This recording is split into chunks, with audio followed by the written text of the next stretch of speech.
Good day. This is day 5 of 10 days of devotion from the book of John between the time of Ascension Day and of Pentecost.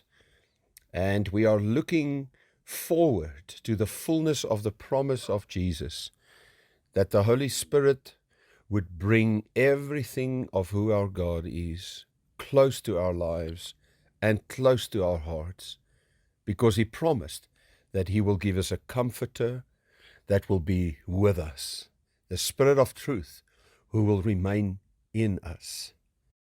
You know, in the last couple of days, we've had so many discussions with people who are either sick because of COVID-related challenges or who have been affected and disrupted because of lockdown realities. And as we consider all of these kinds of challenges in our life, and how difficult life is, it is incredible in John chapter 15, verse 5, where Jesus says, I am the vine. So I am the source of all the life that you may need. You are the branches. If you remain in me and I in you. Yesterday we said that Jesus is in us through His Holy Spirit.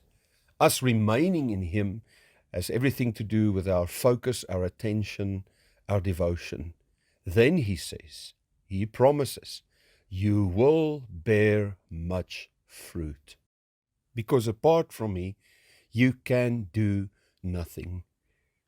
I believe that the last line refers to the choice that we can make to try and do life with our own energy, with our own wisdom, and with our own understanding. But as we realize that He is the source of fellowship, the source of energy, He's the source of life, He's the source of wisdom, then we know to bear the kind of fruit that is necessary in life, we cannot do it without remaining in constant fellowship through the Holy Spirit with our God. Now, let's consider the word fruit for a moment.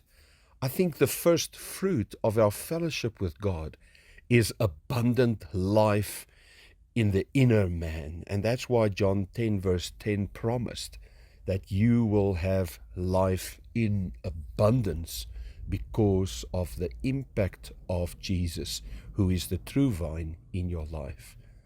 I also believe that fruit refers in the second instance to character. Galatians 5:22 gives us the fruit of the Spirit, and love and patience, and all of them refer to how people taste the character of God in our lives. But in the third instance, I want to remind you that the main purpose of fruit is reproduction. And that's why Jesus said, if you remain in me, you will bear much fruit. Many other people will experience, according to Matthew 28 verse 19, that we are making disciples. It's not just my abundant life, it's not just my character, it's the reproduction of Jesus Christ through me in the people around me. Let's also consider the 3 levels of fruit in John chapter 15.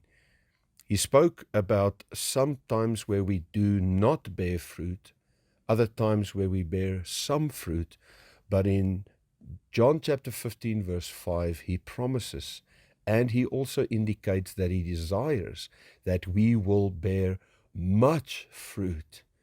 I want to remind you today that in spite of all your challenges, God's heart for you and the release of His energy in your inner man will be that you will have abundant life in spite of your challenges, that your character will grow abundantly to maturity and bring peace and love to your life and to others, and that the reproduction of Christ through you in society will happen abundantly. We celebrate today the promise of Jesus that He is the vine, and as we focus on our connectedness with Him, we remain devoted to Him, and we thank Him for the abundant fruit through our lives.